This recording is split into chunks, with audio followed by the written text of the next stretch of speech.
Chapter 22 of Nicholas Nickleby. Just to remind you, we left Kate in her new position as companion to Mrs. Wycherley in Cadogan Square. Nicholas, on the other hand, having had a confrontation with his uncle, has decided he will leave his mother and his sister in his uncle's care and take to the road, wherever it takes him. So Nicholas, accompanied by Smike, sallies forth to seek his fortune. He encounters Mr. Vincent Crummles, and who he was is herein made manifest. The whole capital which Nicholas found himself entitled to, either in possession, reversion, remainder, or expectancy, after paying his rent and settling with the broker from whom he had hired his poor furniture, did not exceed by more than a few halfpence the sum of 20 shillings. And yet he hailed the morning on which they had resolved to quit London with a light heart, and sprang from his bed with an elasticity of spirit which is happily the lot of young persons, or the world would never be stocked with old ones. It was a cold, dry, foggy morning in early spring. A few meagre shadows flitted to and fro in the misty streets, and occasionally there loomed through the dull vapour and fog the heavy outline of some hackney coach wending homewards, which, drawing nearer, rolled jangling by, scattering the thin crust of frost from its whitened roof, and soon was lost again in the fog. The sluggish darkness thickened as the day came on, and those who had the courage to rise and peep at the gloomy street from their curtained windows crept back to bed again and coiled themselves up to sleep. Before even these indications of approaching morning were rife in busy London, Nicholas had made his way alone to the city and stood beneath the windows of his mother's house. It was dull and bare to see, but it had a light and life for him, for there was at least one heart within its old walls to which insult or dishonour would bring the same blood rushing that flowed in his own veins. He crossed the road and raised his eyes to the window of the room where he knew his sister slept. It was cold and dark. Poor girl, thought Nicholas, she little thinks who lingers here. He looked again and felt for a moment almost vexed that Kate was not there to exchange one word at parting. Good God, he thought, suddenly correcting himself, what a boy I am! It is better as it is, said Nicholas, after he lounged on a few paces and returned to the same spot. When I left them before, and could have said goodbye 1,000 times if I'd chosen, I spared them the pain of leave-taking, and why not now? As he spoke, he fancied some motion of the curtain almost persuaded him for the instant that Kate was at the window, and by one of those strange contradictions of feeling which are common to us all, he shrank involuntarily into a doorway that she might not see him. He smiled at his own weakness and said, God bless them, and walked away with a lighter step. Smike was anxiously expecting him when he reached his old lodgings, and so was Newman Noggs, who had expended a day's income in a can of rum and milk to prepare them for the journey. They tied up the luggage, Smike shouldered it, and away they went, with Newman Noggs in company, for he insisted on walking as far as he could with them overnight. "Which way?" asked Newman wistfully. "To Kingston first," replied Nicholas. "And afterwards?" asked Newman. "Why won't you tell me?" "Because I scarcely know myself, good friend," rejoined Nicholas, laying his hand upon his shoulder. "And if I did, I have neither the plan nor prospect, and might shift my quarters 100 times before you could possibly communicate with me." "Why, I'm afraid you have some deep scheme in your head," said Newman doubtfully. "So deep," replied his young friend, "that even I can't fathom it. Whatever I resolve upon, depend upon it, I will write to you soon." "And you won't forget?"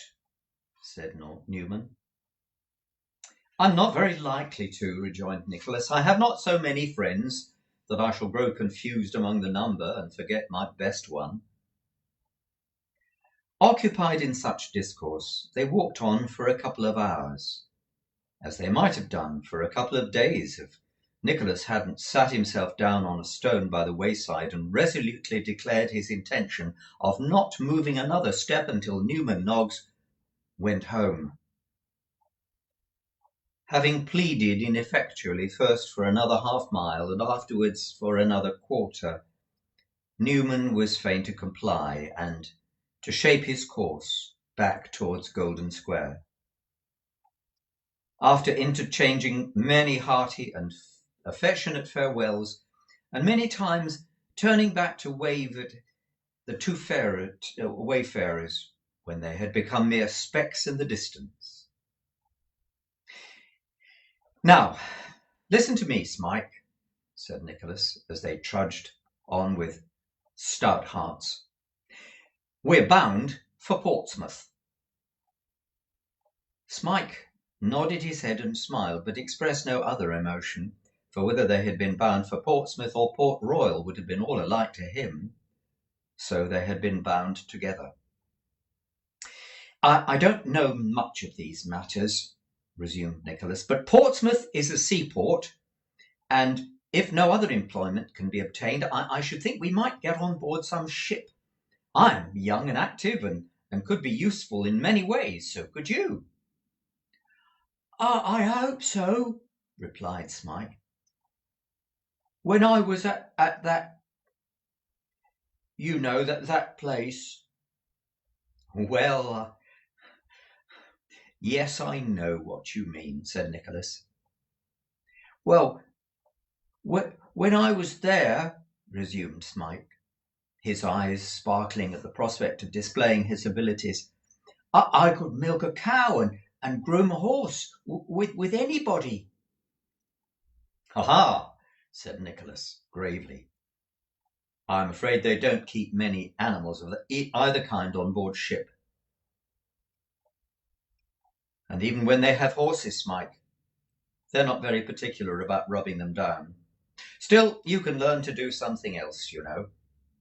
Where there's a will, there's a way." And I am very willing," said Smike, brightening up again. "God knows you are," rejoined Nicholas, "and if you fail, it shall go hard, but I'll do enough for both of us." "Do we go all the way today?" asked Smike, after a short silence. "That would be too severe a trial even for your willing legs," said Nicholas, with a good-humoured smile. "No, Godalming is 30 or odd miles from London, as I found a map I borrowed, and I purpose to rest there tonight. We must push on again tomorrow, for we're not rich enough to loiter. Let me relieve you of that bundle. Come." "No, no," rejoined Smike, falling back a few steps. "Don't ask me to give it up to you." "Why not?" asked Nicholas.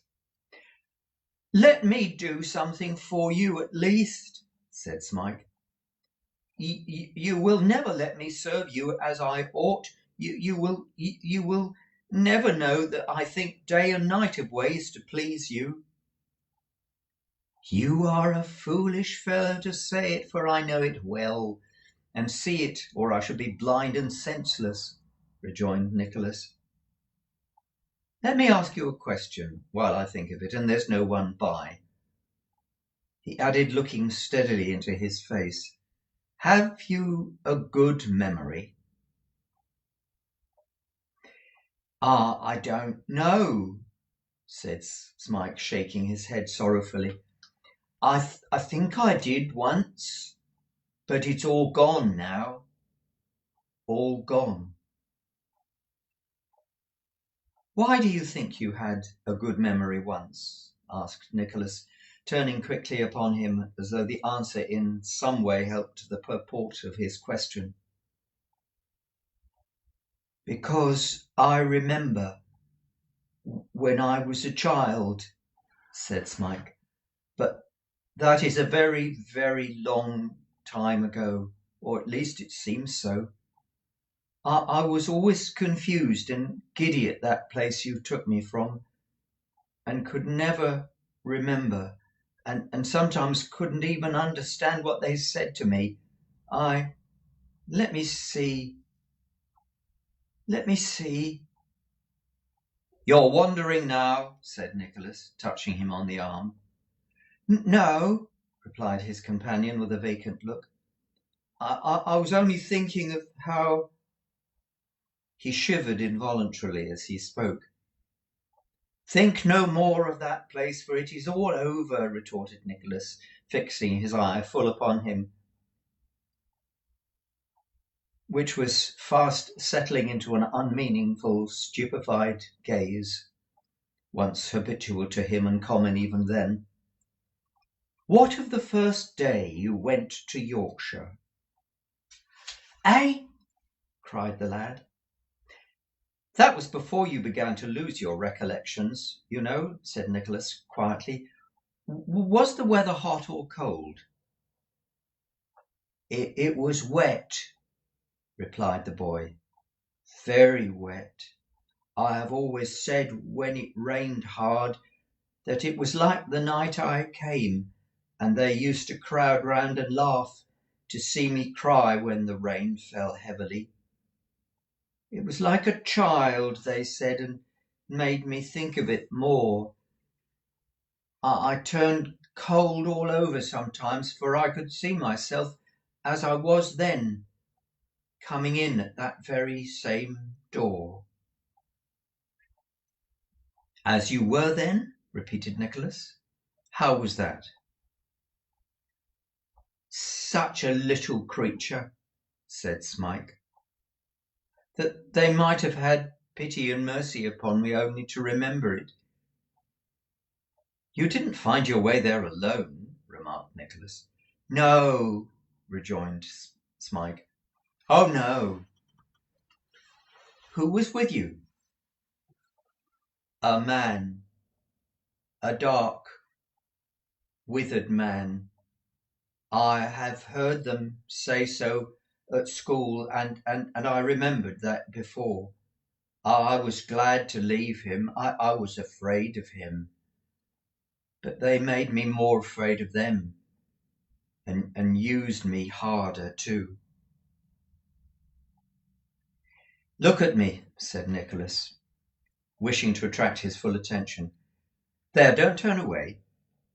Do you remember no woman, no kind woman, who hung over you once and kissed your lips and called you her child?"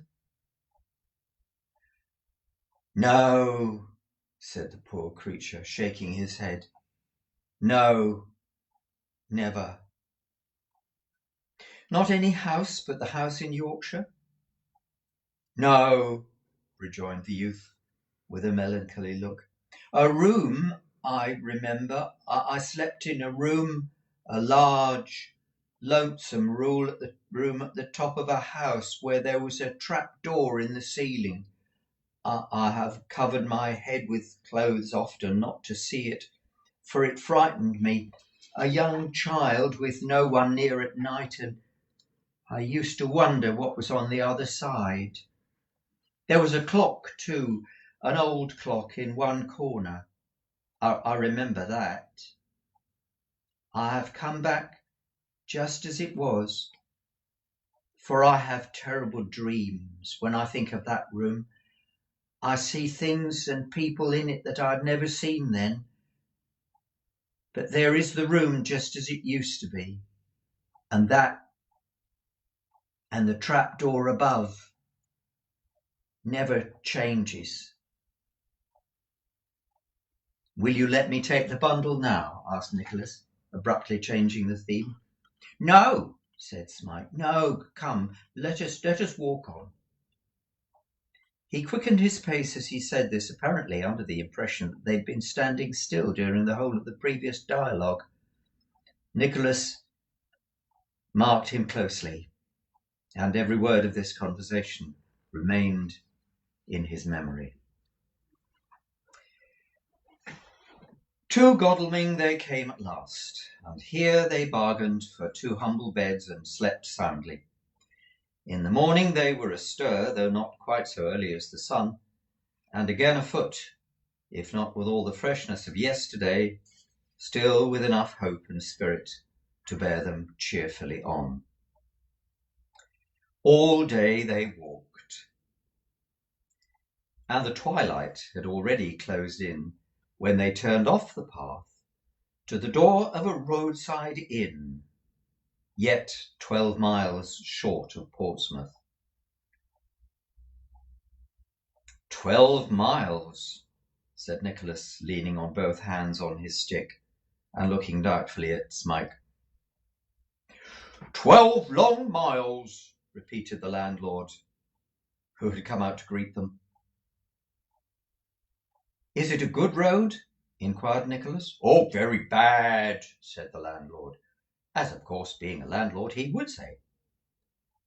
I want to get on, observed Nicholas, hesitating. I scarcely know what to do. Don't let me influence you, rejoined the landlord. But I wouldn't go on if it was me. Wouldn't you? Asked Nicholas, with the same uncertainty. No, not if I knew I was well off, said the landlord. And having said it, he pulled up his apron, put his hands into his pockets, and taking a step or two outside the door, looked down the dark road with an assumption of great indifference. A glance at the toil-worn face of Smike determined Nicholas not to go any further. He made up his mind to stay where he was.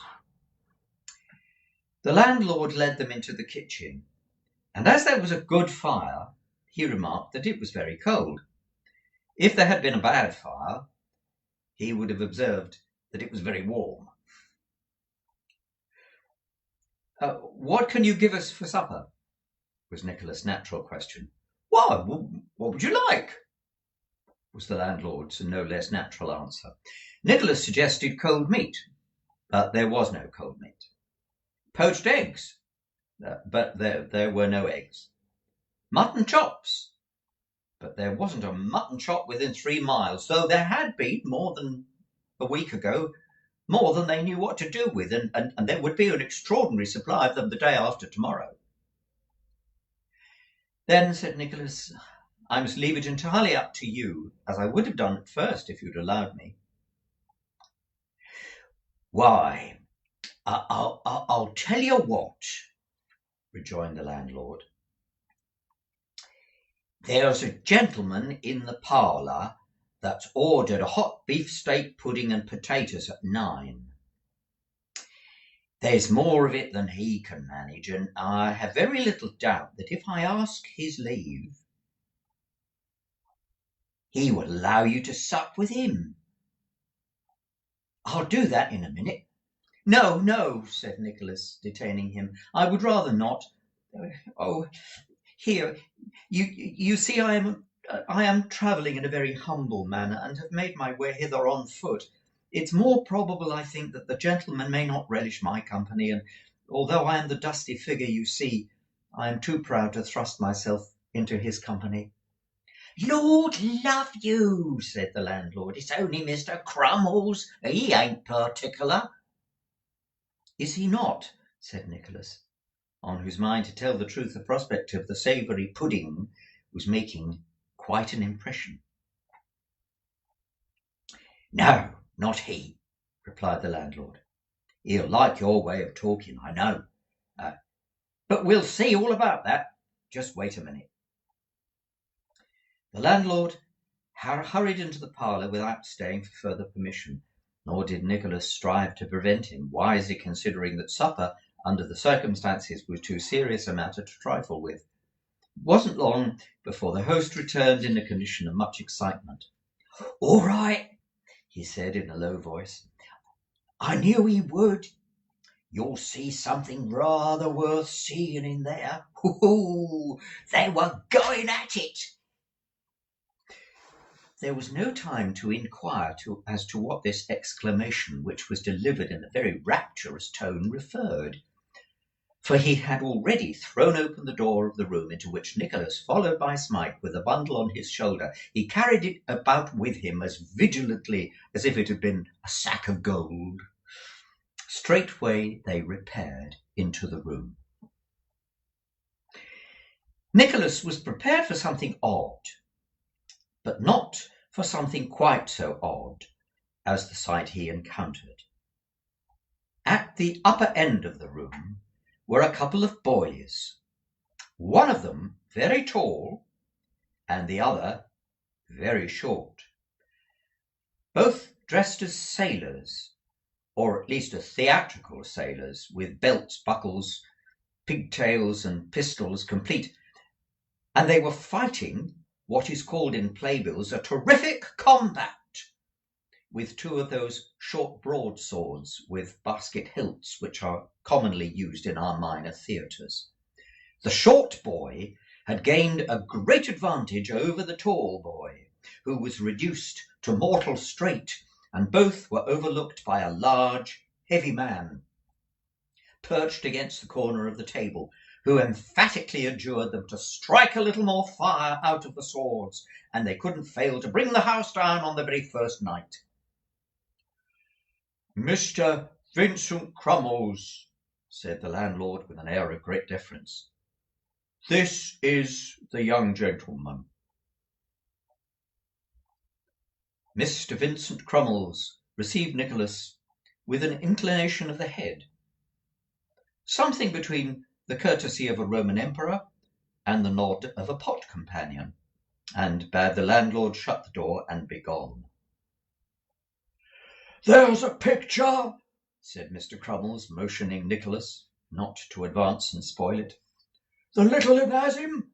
If the big un doesn't knock him under in 3 seconds, he's a dead man. Do it again, boys."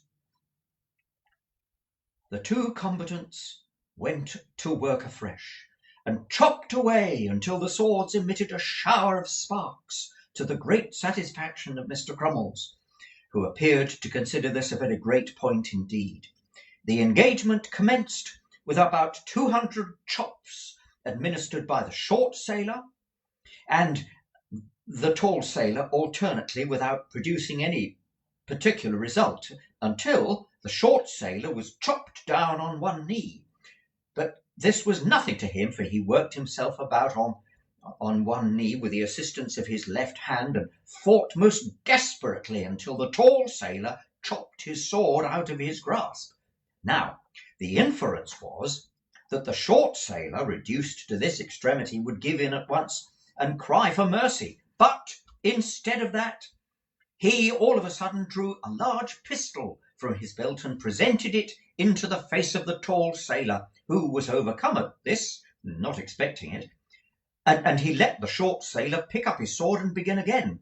Then the chopping recommenced, with a variety of fancied chops.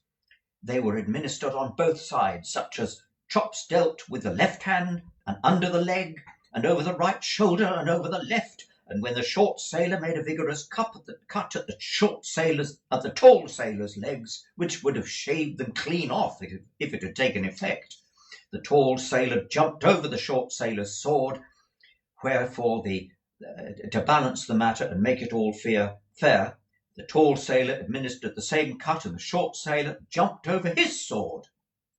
After this, there was a good deal of dodging about and hitching up of the inexpressibles in absence of braces. And then the short sailor, who was the moral character evidently because he always had the best of it, made a violent demonstration and closed with the tall sailor, who, after a few unavailing struggles, went down and expired in great torture as the short sailor put his foot upon his breast and bored a hole in him through and through. "That'll be a double encore if you take care, me boys," said Mr. Crummles. "You'd better get your wind now and change your clothes." Having addressed these words to the combatants, he saluted Nicholas, who then observed that the face of Mr. Crummles was quite proportionate in size to his body, that he had a very full under lip, a hoarse voice, as though he were in the habit of shouting very much, and very short black hair shaved off nearly to the crown of his head, to admit, as he afterwards learnt, of his more easily wearing character wigs of any shape or passion. "What do you think of that, sir?" inquired Mr. Crummles. Very good indeed, capital," answered Nicholas. "You won't see such boys as those very often, I think," said Mr. Crummles. Nicholas assented, observing that if they were a little better match. "Match!" cried Mr. Crummles. I mean, if they had been a little more of a size," said Nicholas, explaining himself. "Size!" repeated Mr. Crummles. "Why, it's the essence of the combat that they should be a foot or two between them. How are you going to get up the sympathies of the audience in a legitimate manner if there ain't a little man contending against a big one? Unless there's at least 5 to 1, and we haven't enough hands for that in our company." "Oh, I see," replied Nicholas. I do beg your pardon. That didn't occur to me, I confess." "It's the main point," said Mr. Crummles. "I open at Portsmouth the day after tomorrow. If you're going there, look into the theatre, and you'll see all that I tell." Nicholas promised to do so, if he could, and drawing a chair near the fire, fell into conversation with the manager, Mr. Crummles, at once.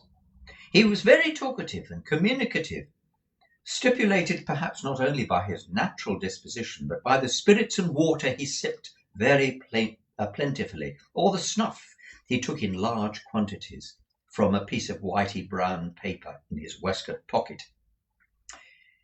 He laid open his affairs without the smallest reserve, and descanted at some length upon the merits of his company and the acquirements of his family, of both of which the 2 broad-sworded boys formed an honourable portion.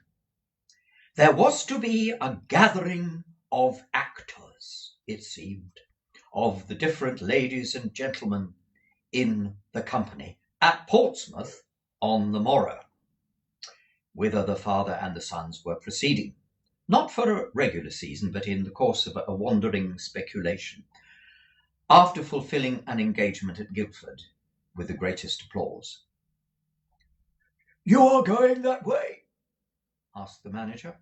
Yes, said Nicholas, "I am." "Do you know the town at all?" inquired the manager, who seemed to consider himself entitled to the same degree of confidence as he himself had exhibited. "No," replied Nicholas. Never there?" Never." Mr. Vincent Crummles gave a short dry cough, as much as to say, "Well, if you won't be communicative, you won't," and took so many pinches of snuff from the piece of paper, one after another, that Nicholas quite wondered where it all went to. While he was thus engaged, Mr. Crummles looked from time to time with great interest at Smike, with whom he had appeared considerably struck from the first. He had now fallen asleep and was nodding in his chair. "Excuse me saying so," said the manager, leaning over to Nicholas and sinking his voice. "But what a capital countenance your friend has got." "Poor fellow," said Nicholas, with half a smile. "I wish it were a little more plump and less haggard." "Plump!" exclaimed the manager, quite horrified. "Plump! You'd spoil it." "Do you think so, sir?" "Think so? Why, as he is now," said the manager, striking his knee emphatically, "without a pad on his body and hardly a touch of paint upon his face, he'd make such an actor for the starved business as was never seen in this country. Only let him be tolerably well up in the apothecary of Romeo and Juliet, with the slightest possible dab of a red tip to the end of his nose, and he'd be certain of 3 rounds the moment he put his nose through the curtain and gave a view of him in the front groves." "You view him, obviously, with a professional eye," said Nicholas, laughing. "Damn well I may," rejoined the manager. "I never saw such a young fellow so regularly cut out for the line since I've been in the profession.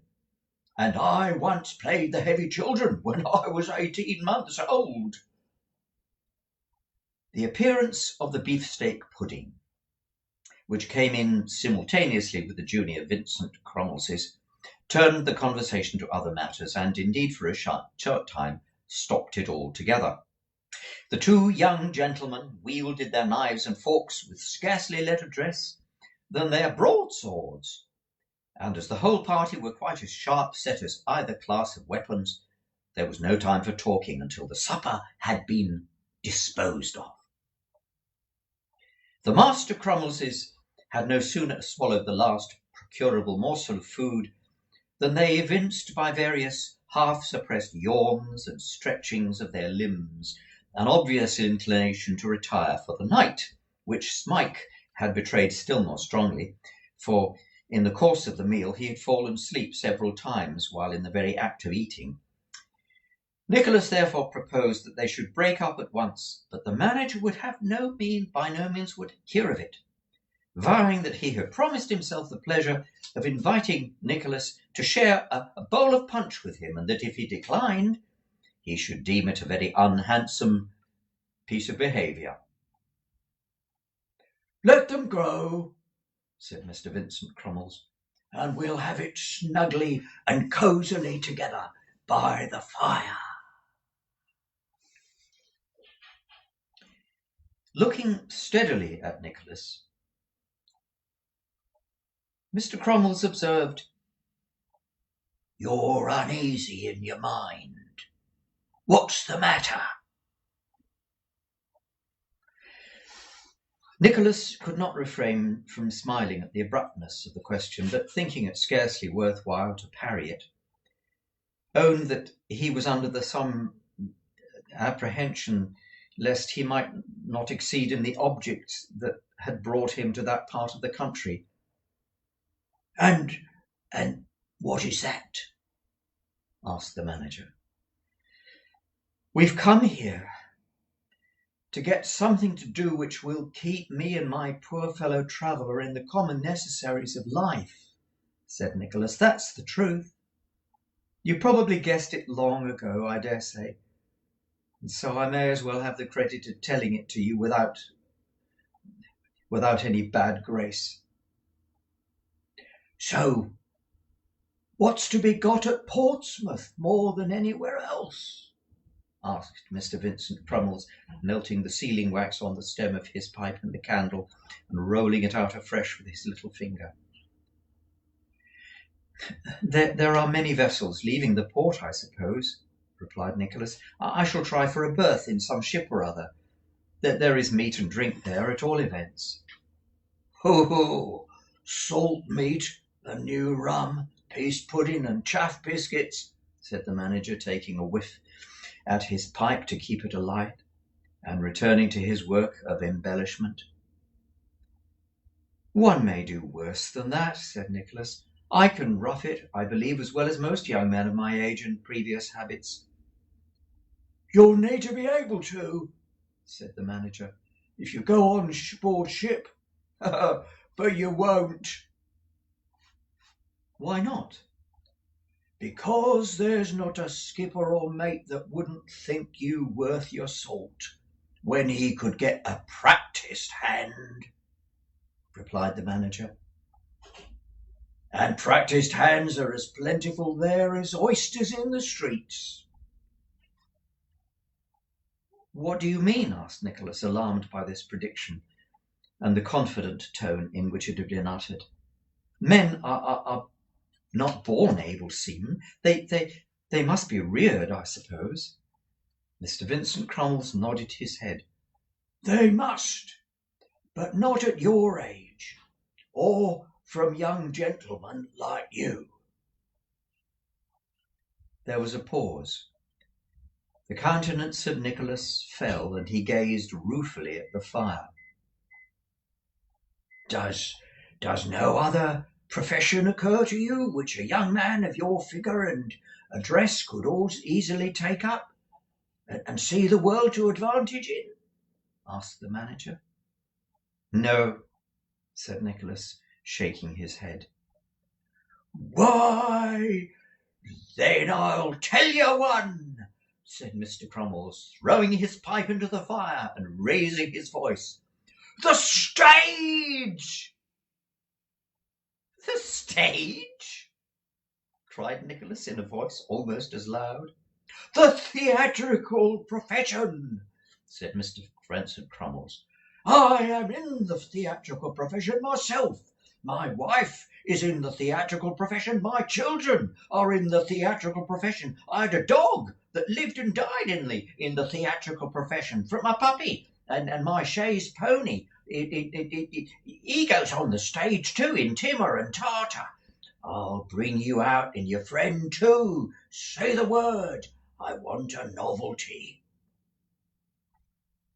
I don't know anything about it," rejoined Nicholas, whose breath had been almost taken away by this sudden proposal. "I've never acted a part in my life except at school." "There's genteel company in your walk and your manner, juvenile tragedy in your eye, and touch and go farce in your laugh," said Mr. Vincent Crummles. "You'll do as well as if you'd thought of nothing else but lamps from your birth onwards. Oh!" Nicholas thought of the small account of small change that would remain in his pocket after paying the tavern bill, and he hesitated. "You could be useful to us in 100 ways," said Mr. Crummles. "Think of what capital bills a man of your education could write for the shop windows." "Well, I suppose I could manage in that department," said Nicholas. "Oh, to be sure you could," replied Mr. Crummles. "For further particulars, see small handbills. We might have half a volume in every one of them. Plays, too. Why, you could write us a play or two to bring out the whole strength of the company whenever we wanted one." "I'm not quite so confident about that," replied Nicholas, "but I dare say I could scribble something down now and then that would suit you." "We'll have a new show piece out directly," said the manager. "Let me see. Peculiar resources of this establishment, new and splendid scenery. You must manage to introduce a real pump and 2 wash tubs." "You mean into the play that I was writing?" "Yes," replied the manager. "I bought 'em cheap at the sale the other day, and they'll come in admirably. That's the London play. They all took up some dresses and properties and have a place written to fit 'em. Most of the theatres keep an author on purpose." "Indeed," said Nicholas. "Oh, yes," said the manager. "It's a common thing. It looked very well in the bills in separate lines. Real pump, splendid tubs, great attraction. You don't happen to be anything of an artist, do you? That's not one of my accomplishments, rejoined Nicholas. Oh, well, that can't be helped, said the manager. If you had been, we might have had a large woodcut of the last scene for the posters, showing the whole depth of the stage with the pump and the tubs in the middle. But if you're not, it can't be helped. What should I get for all this? Inquired Nicholas after a few moments' reflection. Could I live by it? Live by it? Said the manager. You'd live as a prince, with your own salary and your friends and your writings. You'd make, well, you'd make £1 a week. Nicholas thought of the small account of change, but nevertheless took seriously what the manager had said. £1 a week? You don't say so. I do indeed. And if we had a run of good houses, nearly double the money. Nicholas shrugged his shoulders. But sheer destitution was before him. And if he could summon some fortitude to undergo the extremes of want and hardship for what he had rescued his helpless charge, if it were only to bear as hard a fate as that from which he had rescued him. It was easy to think of 70 miles as nothing when he was in the same town with the man who had treated him so ill and roused his bitterest thoughts.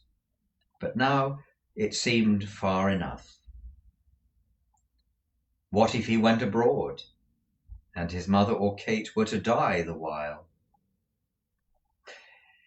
Without more deliberation, he hastily declared that it was a bargain, and gave Mr. Vincent Cromwells his hand upon it.